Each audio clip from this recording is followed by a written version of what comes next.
kulan wacan daawadayaal meel walba caalamka joogtaan ku soo dhawaada waa mar kale barnaamijkeena wararka isha sirdoonka qodobada aad ku maqli doontaan waxa kamid ah wada hadallada Soomaaliya iyo maamulka Somaliland oo meel fiican maraya dayuurada dalka Turkiga oo sameeyay aan duuliyaha lahayn oo dhigtay rikoor casri ah ra'iisul wasaaraha itoobiya abiye ahmed oo cadeeyay mowqifka dalkiisa uu ka taagan yahay wada hadallada Soomaaliya iyo maamulka Somaliland qodobada iyo kuwa kale ayaad ku maqli doontaan u diyaar garow wacan aynu ku horeysiinay qodobkeena ugu horeeyana waxa kamid ah daroonada dalka Turkiga oo sameeyay ee ah kuwa aan duuliyaha lahayn ee loo yaqaan Bayraktar TB2 ayaa dhigtay rikoodkii ugu horeeyay abid daroonka dalka Turkiga uu sameeyay ee Bayraktar TB2 oo kamid ah saddexda nooc oo maxalliga ah ayaa rikood cusub dhigtay kadib markii ay hawada ku jirtay 200,000 saacadood iyada oo noqotay dayuuradii ugu horeysay ee Turkigu dhiso oo intaas hawada ku jirta marka loo eego taariikhda cireed ee dalka Turkiga Bayraktar TB2 oo ah nooca ku duula jooga dhexe balse adkaysiga dheer u leh isla markaana awood u leh in ay qabato howlaha sirdoonka iyo kuwa duulaya ayaa awood u leh in ay soo gudbiso sawirro baaxad leh iyada oo awood u leh in ay soo gudbiso sawirrada iyo waxyaabaha qarsoon ee ku gabanaya badda gunteeda hoose waxayna hawada ku jiri kartaa 27 saacadood caadiyan iyada oo qaadi karta hub culayskiisu yahay 150 kilogram ama 330 rool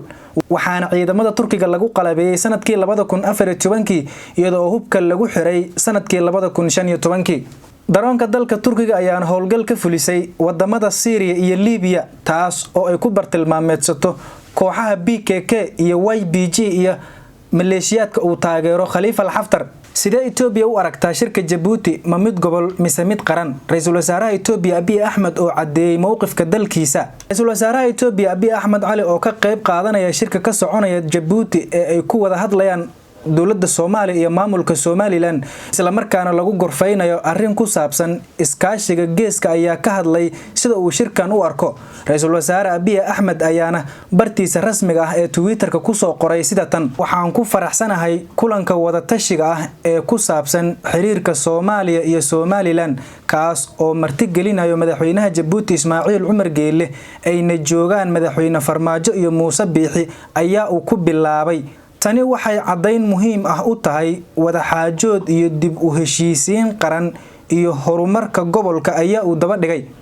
arintan ayaana muujinaysa in Itoobiya ay shirkan u aragto mid heer qaran ah oo u dhaxeeya Soomaaliya oo ka wada hadlaysa arrimo maxalli ah kadibna laga wada hadlayo arrimaha gobolka sida iskaashiga iyo wax wada qabsiga daawadayaal hadayna qodobka inta kaga gudubno faahfaahin dheeraad ah ayaa ka soo baxaya shirka ka socda Djibouti ee la xiriira wada hadallada Soomaaliya iyo maamulka Somaliland iyadoo uu shir gudoominayo madaxweynaha dalka Djibouti Ismaaciil Umar Geelle shirka ayaa markii hore ku bilowday kulan gaar ah oo ay wada qaateen madaxda dalalka Itoobiya Djibouti iyo Soomaaliya oo looga hadlayay nabadda geeska Afrika iyo isdhexgalka gobolada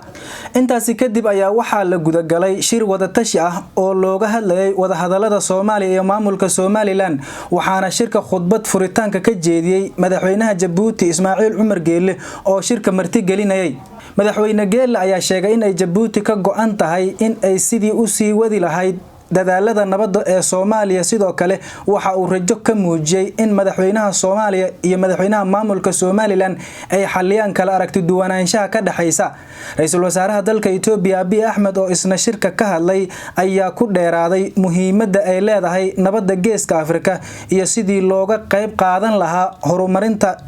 koboca dhaqaalaha ee dalalka geeska Afrika madaxweynaha Soomaaliya Maxamed Cabdullaahi Farmaajo ayaa isna shirka ka jeediyay khudbad dheer oo uga hadlayay xaaladda Soomaaliya tan geeska Afrika wada hadallada maamulka Somaliland iyo sida ay uga go'an tahay in ay noqdaan kuwa mira dhala isagoo uga mahad celiyay madaxweynaha Djibouti iyo ra'iisul wasaaraha Itoobiya doorka ay ku leeyihiin shirkan sidoo kale madaxweynaha maamulka Somaliland Muuse Biixi Cabdi ayaa hadalladiisa u badanaa kuwa garnaqsi ah xaaladda ka jirta Somaliland horumarka la gaaray in Somaliland ay diyaar u tahay wax wada qabsiga iyo horumarka dalalka gobolka